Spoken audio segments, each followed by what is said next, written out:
పురాణానామాలయం కరుణాలయం నమామి భగవత్పాద శంకరం లోకశంకరం. అజ్ఞానాం జాహ్నవీతీర్థం విద్యాతీర్థం వివేకినాం సర్వేషాం సుఖదం తీర్థం భారతీతీర్థమాశ్రయే. విద్యా వినయ సంపన్నం వీతరాగం వివేకినం వందే వేదాంత తత్వజ్ఞం విదుషేఖర భారతీం.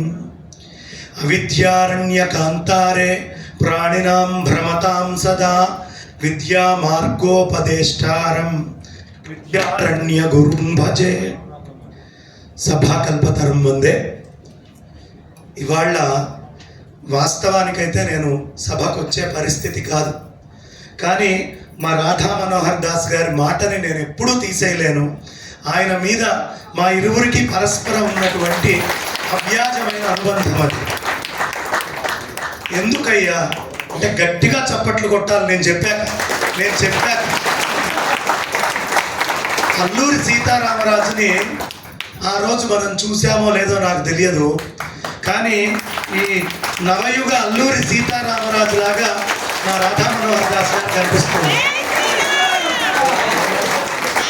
అంటే అల్లూరి సీతారామరాజు తోటి ఎందుకు పోల్చారు అంటే, ఆయన సన్యాసాశ్రమమా కాదు, ఎప్పుడూ ఈ ధర్మానికి ఈ దేశానికి ఏదైనా సేవ చేయాలి, నా వంతు నేను కృషి చేయాలి అని రక్తములో ప్రతి బొట్టుని వెచ్చించినటువంటి మహానుభావుడు అల్లూరి సీతారామరాజు.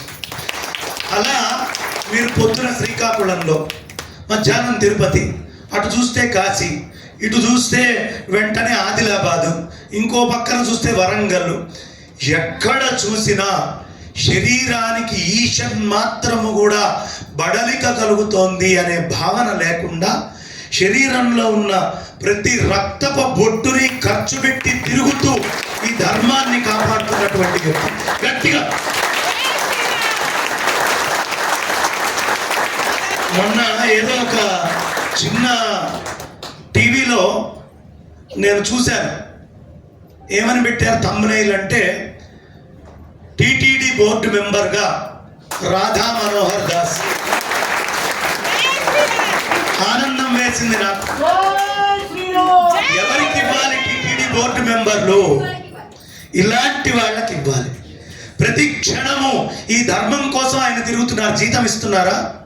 ఎవరైనా ప్రజలు జీతం ఇస్తున్నారా? ప్రభుత్వాలు జీతాలు ఇస్తున్నాయా? ఆయన శరీరానికి సుఖాలు ఆయనకి మాత్రం అనుభవిస్తే సుఖాలు దొరకవా? ఆ ఉపాధికి సుఖాలు ఉండవా? అన్నిటినీ త్యాగం చేశారా లేదా? నిరంతరం ధర్మం కోసం తిరుగుతున్నారా లేదా? ఆయన ఒక ఛానల్ పెట్టుకొని దాంట్లో ప్రతినిత్యము ఆయన తిరగడం చూస్తేనే సగం మనకి అలసట మనకు వస్తుంది చూసే మనకి. కాబట్టి మొట్టమొదటగా అది మరి ప్రభుత్వ నిర్ణయమా లేతే హెడ్డింగ్గా ఎక్కడైనా థంబ్నెయిలా నాకు అనవసరం. చిత్తశుద్ధి ఉన్న ఎవరైనా ఆ మాటని నిజం చేయడం కోసం మనం అందరం సహకరించాలి గట్టిగా. టీటీడీ చైర్మన్ కాదు, యాదగిరిగుట్ట చైర్మన్ కాదు, కనకదుర్గమ్మ కాదు, వేములవాడ కాదు, ఎవరిని వెయ్యాలి? పిరికితనంతో భీరువుగా స్యూడో సెక్యులరిస్ట్గా మాట్లాడేటటువంటి వాడు ఎవడు మాకు గుళ్ళకి చైర్మన్లుగా అక్కర్లేదు, బోర్డు మెంబర్లుగా అక్కర్లేదు, ఈవోగా అక్కర్లేదు. అభయ హిందూ అంటే అర్థమేమిటి? భయపడుతూ బతికితే ఎట్లా? మనకు అందుకనే అసలు మొత్తము పూజంతా చేసిన తర్వాత కాలే వర్షతు పర్జన్య పృథివీ సస్యశాలిని దేశోయం క్షోభరహితో బ్రాహ్మణ సంతు నిర్భయ. భయపడకూడదు ఎప్పుడు. ధర్మాన్ని చెప్పేవాడు, వేద మతాన్ని అనుసరించేవాడు, వేద ధర్మ అనుయాయి ఎప్పుడూ భయపడకూడదు, నిర్భయంగా ఉండాలి. ఇందాక పెద్దలు చిర్రావూరి శివరామకృష్ణ శర్మ గారు మాట్లాడుతూ ఏమండి అక్కడ ఉన్నటువంటి జనాభా 3 కోట్లు, ఓ 3,000 మంది ఆఫీసర్లు ఇక్కడికి వచ్చారు, వాళ్ళు ఈ దేశాన్ని ఎలా ఏలగలిగారు? ఇప్పటికీ అదే భావజాలం ఈ దేశాన్ని వెళ్తోంది. స్వతంత్రం వచ్చినా కూడా ఇన్ని కోట్ల మంది జనాభా ఈ భారతదేశంలో 100 కోట్ల పైన హిందువులు ఉన్నారు కదా. తిరుమల తిరుపతి దేవస్థానానికి ఒక క్రిస్టియన్ని వేస్తే ప్రభుత్వం ఎంత, ప్రభుత్వంలో ఉన్నటువంటి ఎమ్మెల్యేలు ఎంతమంది, వాళ్ళకున్న వ్యవస్థ ఎంత, ప్రజలు ఎంతమంది చూస్తూ మనమందరం కూర్చోలా? ఎవరైనా ధైర్యంగా వెళ్ళి ఘీంకరించగలిగామా? అరవగలిగామా? భయపెట్టగలిగామా? ఎవరిళ్లల్లో వాళ్ళు కూర్చొని ఉన్నాం. కాదది కావాల్సింది. ఈ సమాజానికి అవసరమైంది ఏమిటి అంటే, ఇళ్లల్లో కూర్చొని ఇంటి ధర్మాన్ని ఎంతగా ఆచరిస్తున్నావో అదే విధంగా గుళ్ళల్లో జరిగేటటువంటి దాన్ని కూడా ఇంట్లో నుంచి వీధిలోకి వచ్చి గట్టిగా వెలుగెత్తి చాటడం అనేది నేర్చుకోవాలి. దానికి ఆదర్శంగా రాధామోహన్ దాస్ గారు మనం తీసుకోవాలి, ఆదర్శంగా తీసుకోవాలి. ఎందుకు ధర్మం విషయంలో తేడా వస్తుంది? ఏమండి, ఇళ్లల్లో అందరికీ బంగారపు నగలు ఉన్నాయా? మన ఇళ్లల్లో ఉన్నాయా లేవా? ఉన్నాయి కదా. ఎవడైనా మన ఇంట్లోకి వచ్చి బంగారు నగ ఎత్తుకెళ్తే బాధపడతామా పడమా? పోలీస్ స్టేషన్లో కేసు పెడతామా పెట్టమా?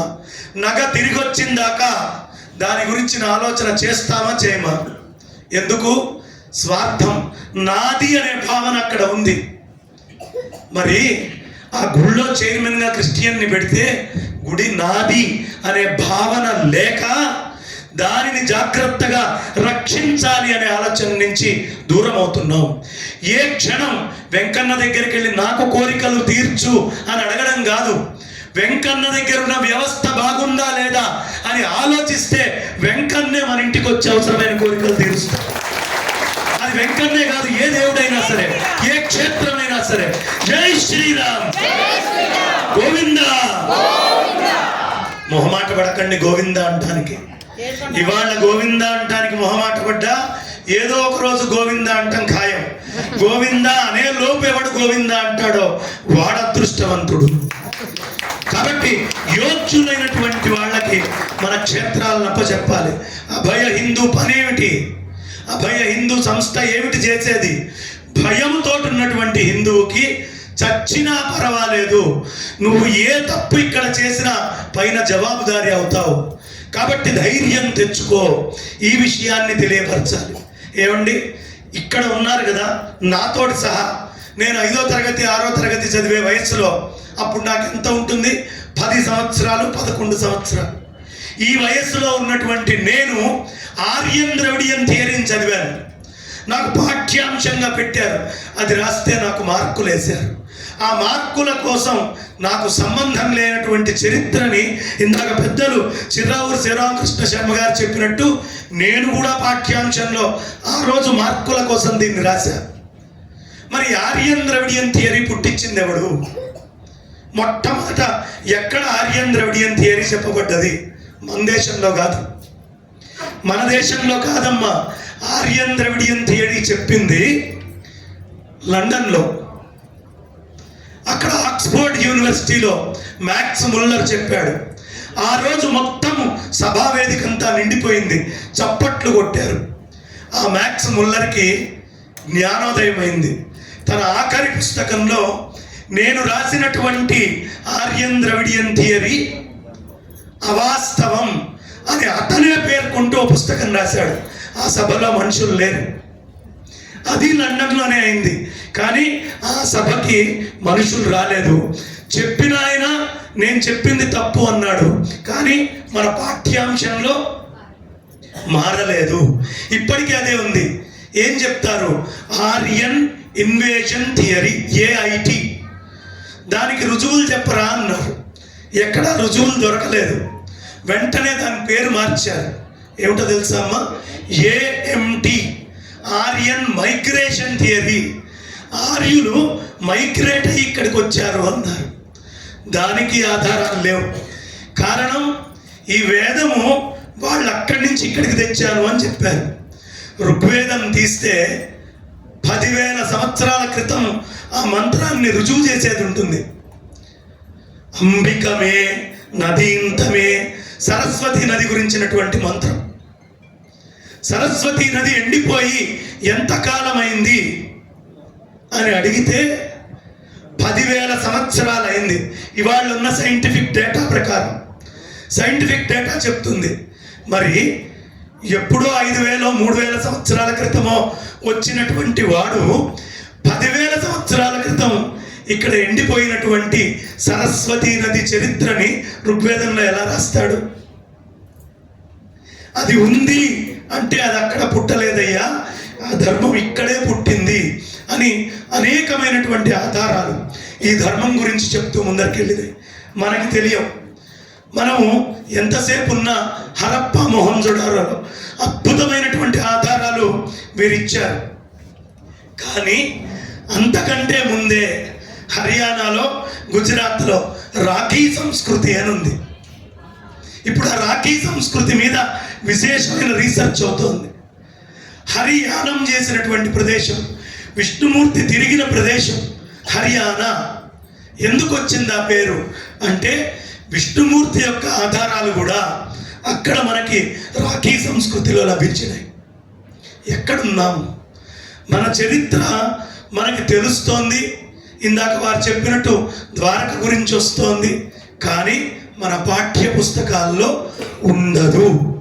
ఏమా ఇక్కడ ఎవరైనా 10వ తరగతి లోపు మనకి సంబంధించిన గుడి ఆర్కిటెక్చరు ఇంత గొప్పది, ఈ రాజు గుడిమల్లం అనే క్షేత్రాన్ని క్రీస్తు పూర్వం 4వ శతాబ్దంలో కట్టాడు, దీనికి ఇంత జామెట్రీ, ఇంత అద్భుతమైనటువంటి మ్యాథమెటికల్ క్యాలిక్యులేషన్స్, ఇంత సోలార్ సిస్టమ్ని చదివే క్యాలిక్యులేషన్స్ ఉన్నాయి అని ఎవరైనా మనం చదువుకున్నామా? ట్విన్ టవర్స్ గురించి చదువుతాం, కానీ మన వాళ్ళు కట్టింది కంటి ముందుంది, ప్రత్యక్షమైన ఆధారం. మనవాడు ఎలా కట్టాడు మన పిల్లలకి మనం చెప్పం. కలకత్తాలో గుంటూరు మైన్స్ కిలోమీటర్న్నర లోపలికి తవ్వి అక్కడి నుంచి అద్భుతంగా మెటల్స్ ఎక్స్కవేట్ చేశారు. ఎప్పుడు 1వ శతాబ్దం. 1 కిలోమీటర్ లోతు భూమిలోకి వెళ్ళాలి అంటే ఎన్ని టెక్నాలజీస్ కావాలమ్మా? ఆక్సిజన్ మెయింటెనెన్స్, లైట్ మెయింటెనెన్స్, వచ్చినటువంటి ప్రోడక్ట్ని ట్రాన్స్పోర్ట్ చేయాలా, తవ్విట్ నుంచి అటు తీసుకెళ్ళాలా, మెటల్ని ఎక్స్కవేట్ చేయాలా? ఈ చరిత్ర మనం చెప్పుకోం. కానీ బ్రిటిష్ వాడి దగ్గర రాసి ఉంటుంది, గుంటూరు మైన్స్ 1వ శతాబ్దం ఎక్స్కవేటెడ్. ఎక్కడ మన సైన్సెస్ అన్నిటినీ తగలబెట్టారు. తురుష్కులు తగలబెడితే 6 నెలల పాటు తాటాకు గ్రంథాలు తగలబడ్డాయి ఈ దేశంలో. ఎంత టెక్నాలజీస్ పోయినాయి. కాబట్టి మనం అందరం తెలుసుకోవాల్సినటువంటి అంశం, ఇవాళ ప్రభుత్వం మారింది. ఎన్డీఏ ప్రభుత్వం ఆంధ్రాలో వచ్చింది, ఇక్కడ కాంగ్రెస్ ప్రభుత్వం వచ్చింది. వైకాపా ఉన్నప్పుడు గొడవ చేశాం, ఏమండి రాముడి మెడ తెగింది, లేదండి ఆంజనేయ స్వామి చెయ్యి విరిగింది, రథం తగలబడ్డది, పురోహితుల్ని కొట్టారు. మరి ఆ రోజు గొడవ చేశారుగా, ఇవాళ కేసులు తీయాలి. ఎవడు చేశాడు అనేది వీళ్ళ మీద కూడా బాధ్యత ఉంది. అవన్నీ తీసిన దాకా హిందువులు మర్చిపోకూడదు. అన్ని విషయాల్ని గుర్తుంచుకొని ఒక కంటిన్యూస్ ప్రాసెస్ లాగా మన యుద్ధం ఉండాలి తప్ప అయిపోయింది మారిపోయింది అని ఆగకూడదు. ఇవే కాదు, ఇంకా అనేకమైన విషయాలు మనం చర్చ చేసుకోవాల్సినవి ఉన్నాయి. అయితే నిజంగా నాకు కంఠావరోధం ఉంది, ఇవాళ గొంతు పోయి మాట్లాడే పరిస్థితి లేదు. అయినప్పటికీ మరి పెద్దలు పిలిచారు, 4 మాటలు పంచుకోవాలి. నేను కింద చూస్తూ ఉంటే కింద వేదికలో కూడా మహా పండితులు నేను చెప్పే విషయాలన్నీ పూర్వమే టీవీ ఛానల్స్లో కానీ రకరకాలుగా మాట్లాడినటువంటి మేధావులు అందరూ కనిపిస్తున్నారు. సభ అయిపోగానే ఇంటికి వెళ్ళామా, తిన్నామా, పడుకున్నామా అని కాకుండా దీనిని ఉత్తరోత్తర ముందరికి తీసుకెళ్ళాలి. ఆర్యన్ ద్రవిడియన్ థియరీకి ఆధారాలు లేవు, మరి పాఠ్య పుస్తకాల్లో ఎందుకున్నాయి? ఋగ్వేదం గురించి NCERT మన ఎడ్యుకేషన్ సిస్టంలో ఇష్టం వచ్చినట్టుగా రాశారు. దానికి ఎవరు రిఫరెన్స్ అంటే ఫారినర్స్ రాసిన బుక్కులట. మన విద్యారణ్యుల వారు రాసిన వేద భాష్యం వాళ్ళ ఆధారంగా తీసుకోలేదు. దీనికి ఏమిటి అని NCERTకి మేము లెటర్స్ రాస్తే దానికి ఇప్పటికీ సమాధానం లేదు. Right to information act answers లేవు. అంటే తప్పుడు హిస్టరీని నిర్భయంగా రాస్తున్నారు. ఈ రాసినటువంటి పెద్దలు, నేను వీడియో తీసుకొచ్చి చూపిస్తా, కమ్యూనిస్టులు. మీకు ఒక రహస్యం చెప్తా. మనకు స్వాతంత్రం వచ్చిన తర్వాత 5 టర్ములు ఒక ముస్లింని మనకి సంబంధించిన ఎడ్యుకేషన్ మినిస్టర్గా వేశారు. ముస్లిం. అతను చేసిన పని ఏమిటి? హిస్టరీ మార్చడం. మొత్తం మార్చారు. కారణం ఏమిటి అంటే ఆ 5000 సంవత్సరాల కంటే ముందు ఈ హిందూ ధర్మం వెళ్ళకూడదు, ఇది వాళ్ళ అభిప్రాయం. కాబట్టి మనమందరం కూడా ఇలాంటి కుట్రల్ని అర్థం చేసుకొని ఎండకట్టేటటువంటి పని చేయకపోతే చాలా దెబ్బతింటాం. ఈ అభయ హిందూ అలాంటి పని చేయాలని ఒక్క ముక్క చెప్తాను. విద్యారణ్యుల వారి అవసరం మళ్ళీ ఇవాళ మన భారతదేశానికి ఉంది. విద్యారణ్య స్వామి గట్టిగా మొత్తము భారతదేశాన్ని తురుష్కులు ఆక్రమించారు. మరొక హిందూ సామ్రాజ్యం కావాలి. ఆయన తపస్సు చేశారు. భువనేశ్వరి ఆరాధన చేసి సంపద సృష్టించారు. అప్పుడు ఆ రాజ్యానికి ఒక జెండా కావాలి, పతాకం. ఆయన ఏం పెట్టారో తెలుసా అమ్మ? వరాహం, పందిని పెట్టారు. తురక వాళ్ళు దేన్ని అవమానిస్తారు, దేన్ని దారుణంగా చూస్తారు? పందిని. ఈ గట్టిగా అమ్మ ఇవాళ ఆవిష్కరించబోతున్నారు. మనము భూమిని కాపాడిన దేవతగా ఈయన చూస్తాము, వాళ్ళు ద్వేషిస్తారు. ఆయన తెలివిగా వరాహాన్ని గుర్తుగా పెట్టారు. పెట్టి చిన్న రాజ్యం ఆనెగొంది అనే రాజ్యంలో మొదలుపెట్టారు. ఢిల్లీ బాద్షా దగ్గరికి వెళ్ళి పంపించాడు మనుషుల్ని. నాయన మాది చిన్న రాజ్యం, మా రాజ్యం పంది రాజ్యం. మా రాజ్యంలో ఉన్న డబ్బు ఏమిటో తెలుసా? వరాహాలు. అంటే పంది. మీకు ఎన్ని వరాహాలు కప్పం కట్టమంటే అన్ని కట్టం. నీ పంది బొమ్మొద్దు, నీ పంది రాజ్యం వద్దు, నీ రాజ్యం నువ్వే ఉంచుకో. చిన్న రాజ్యం ఆనెగొంది. ఆ చిన్నగా మొదలుపెట్టి చిన్న స్ట్రాటజీతో ఆయన రాజ్యాన్ని స్థాపిస్తే అది 8 రాష్ట్రాలని కాపాడింది. యుక్తి, ఇంటెలిజెన్స్ చాలా అవసరం. ఇవాళ హిందువులకు ఒకటే సూచన చేస్తున్నా, దయ ఉంచి మీ షాపుల పేర్లు ఎలెక్స్, యానమ్, అర్థం కాని ర్యాడో ఏదో పెట్టకండి.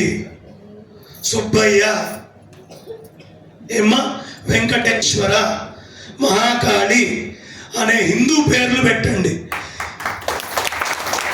ఎందుకు చెప్తున్నాను అంటే మనకి సంబంధించిన ఆచారాలు మనం పాటిస్తాం.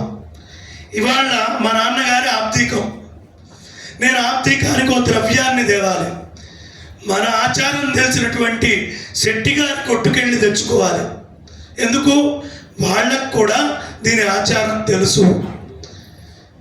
Secular, we are the most secular people. కానీ ఆచారం ప్రధానం. ఆచారం కోసం మనవాడి కొట్టుకెళ్ళి మనం కొనుక్కోవాలి. 10 చోట్లకి వెళ్ళకూడదు, ఇది తెలియాలి. అందుకే మా రాధా మనోహర్ దాస్ గారు ఓ చిన్న గొడవ వస్తే ఎవరు అనేది అర్థం కావడానికి వీలు లేదు అంటే, అరే ప్రతి కొట్లో ఈ వరాహస్వామిని పెట్టుకోండి, ఆయన ఉంటే మనదేగా కొట్టు. తెలియాలి. చాలా సూక్ష్మమైనటువంటి తెలివి. భూమిని కాపాడే దేవత వరాహస్వామి. ఆయన శక్తి వారాహి. వారాహిని నమ్ముకుంటే సినిమా బ్యానర్లు హిట్ అయినాయి. వారాహిని నమ్ముకుంటే ప్రభుత్వాలు మారినాయి, డెప్యూటీ చీఫ్ మినిస్టర్లు వచ్చినాయి. మీరు కూడా మీ షాపుల్లో వారాహిని నమ్ముకోండి, వారాహిని పెట్టుకోండి, వరాహస్వామిని తెచ్చుకోండి. మర్చిపోకండి, ప్రతి షాపులో ఒక శివుణ్ణి, ఒక విష్ణువుని, ఒక అమ్మవారిని, ఓ గణపతిని, ఓ సూర్యనారాయణమూర్తిని, సుబ్రహ్మణ్యుణ్ణి పెట్టుకొని తీరండి, ఉండి తీరాలి. ఈ ఆర్గులు ఈ పని గట్టిగా అయ్యో చప్పట్లు కొట్టడానికి కూడా మా మాట గట్టిగా.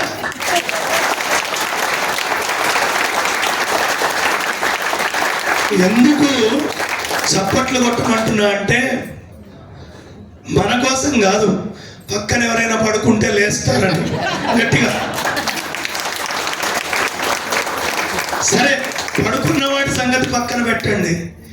ఈ జీవుడు అజ్ఞానంతో నిద్రపోతున్నాడు కాబట్టి ఈ జన్మనెత్తి ఇంకా నిద్రపోతున్నాడు. వాణ్ణి లేపడానికి చప్పట్లు కొట్టాడు. మనం లేవాలి, మన ధర్మాన్ని కాపాడుకోవాలి. ఒకప్పుడు ఈ దేశానికి 7 స్తంభాలు ఉండేవి. ఇప్పుడు ఆ 7 స్తంభాలు దెబ్బతింటున్నాయి. గోభిర్ పోయింది, ఆవు, అన్ని జెర్సీలు, ఎక్కడ చూసినా జెర్సీ ఆవులు. కానీ భారతదేశపు ఆవు గొప్పతనం తెలుసా? మోపురం ఉన్న ఆవుని బ్యాస్ ఇండికా అంటారు. 10,000 సంవత్సరాల చరిత్ర. ఆ పాలు పిల్లలకి పెట్టండి. జెర్సీ పాలు ఇవ్వడం వల్ల బ్రిటిష్ వాడి మాట వింటున్నాడు, బ్రిటిష్ వాడి చరిత్రను వింటున్నాడు. మళ్ళీ A2 కౌ మిల్క్, మన ఆవు పాలు మనం ఇవ్వాలి. ఎందుకు? ఆవుకి పుట్టిన దూడ ఎక్కడ ఉన్నా తన తల్లి దగ్గర వెంటనే పాలు తాగుతుంది గుర్తించి. బర్రె దూడ 10 చోట్ల తన్నులు తిన్నాకే అక్కడికి వెళ్తుంది. జెర్సీ దూడైనా 10 చోట్ల తన్నులు తిన్నాక ఈ ధర్మాన్ని తెలుసుకునే పిల్లలు మనకొద్దు. మనకి A2 కౌ పాలు తాగి ఈ ధర్మం పట్ల వెళ్ళే పిల్లలు కావాలి. రెండో వాడు విప్రుణ్ణి, బ్రాహ్మణ్ణి గౌరవించండి. ఎందుకు అంటే కమ్యూనిస్ట్ వాడు, మీరు ఏ టీవీ ఛానల్స్లో నా మీద దాడి చేసేది ఎక్కువ కమ్యూనిస్టులే. మా కరాటే కళ్యాణి గారికి తెలుసు ఎలా దాడి చేస్తారు అని.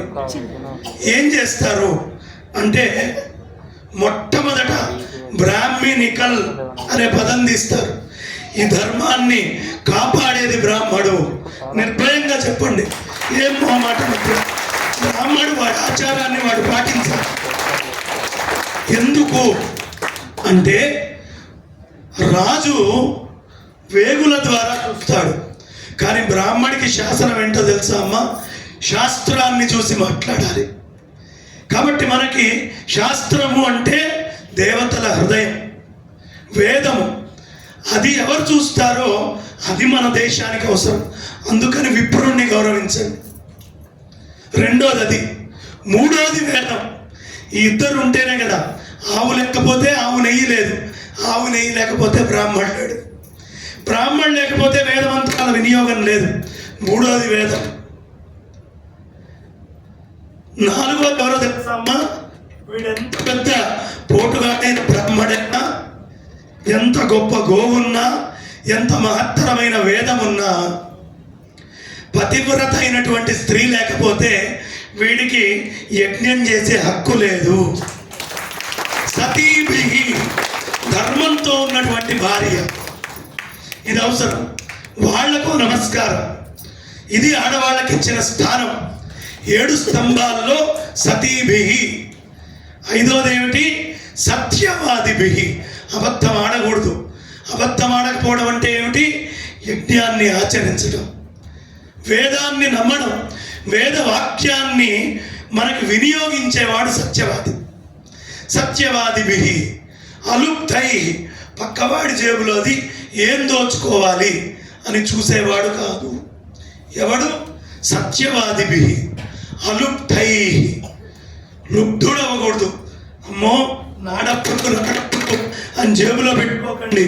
అభయ హిందూ అని ఈయన పెడితే దానికి ₹1 మనం ఏమి ఇవ్వాలి, ఇస్తేనే.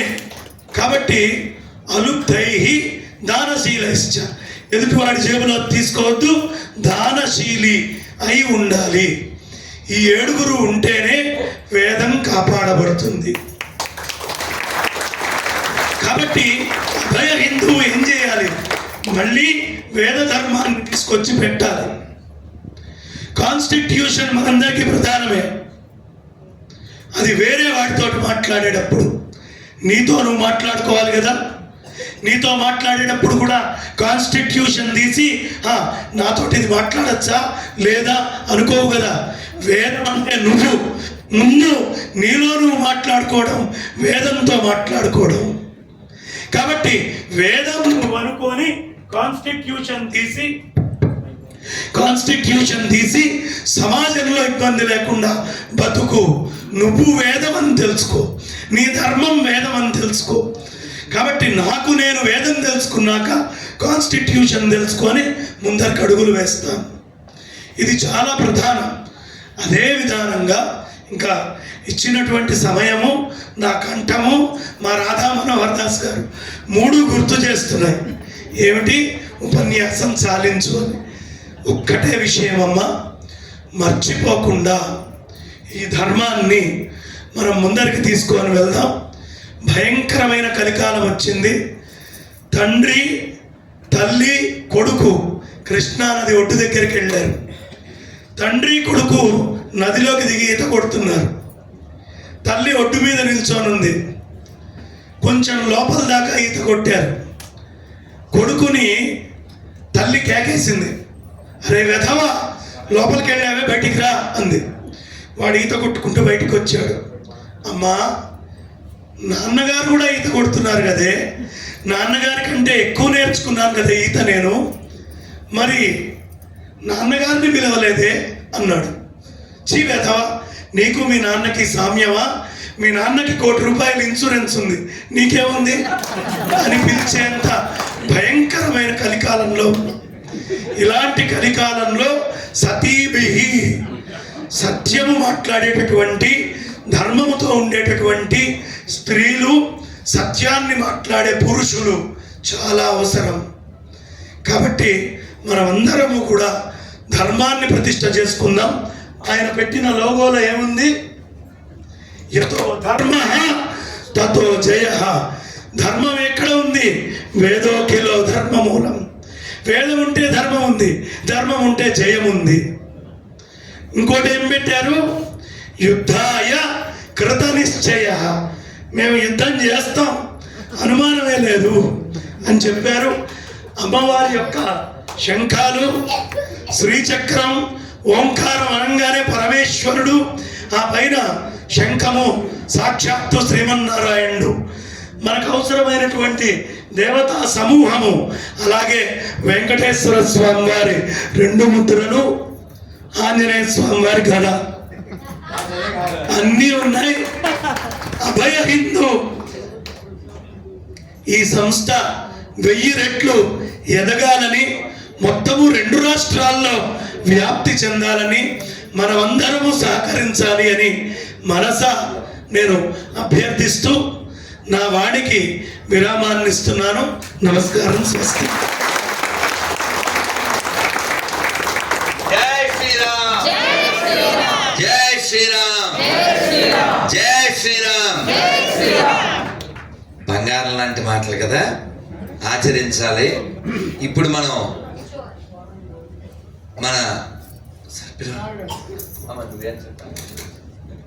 ఈరోజు మనకి సోమవారం ప్రసాదం అందించడానికి నాగరాజు గారిని ఎన్నుకున్నారు.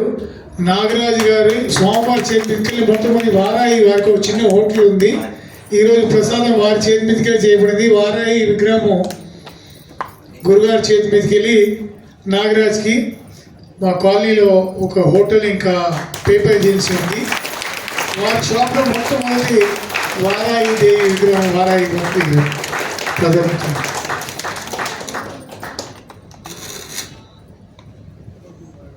అద్భుతమైన ప్రసంగానికి బ్రహ్మశ్రీ బంగారయ్య శర్మ గారికి మనస్ఫూర్తిగా మరొక్కసారి కృతజ్ఞతలు తెలియజేస్తున్నాం. అలాగే అభయ హిందూ సేన సంస్థ తరపున శ్రీ రాధా మనోహర్ దాస్ గారి శిష్యులతో మన బ్రహ్మశ్రీ బంగారయ్య శర్మ గారికి, అలానే శ్రీ చిర్రావూరి శివరామకృష్ణ శర్మ గారికి చిరు సత్కారం చేయవలసిందిగా కోరుకుంటున్నాం.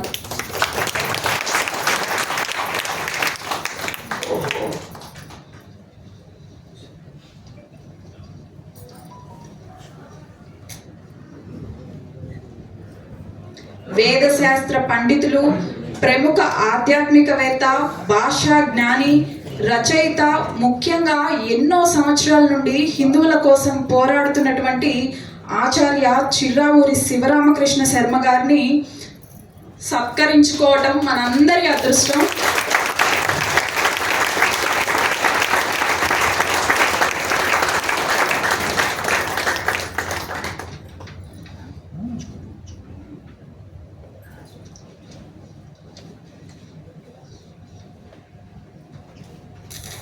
బ్రహ్మశ్రీ బంగారయ్య శర్మ గారిని సత్కరించవలసిందిగా కోరుకుంటున్నాం.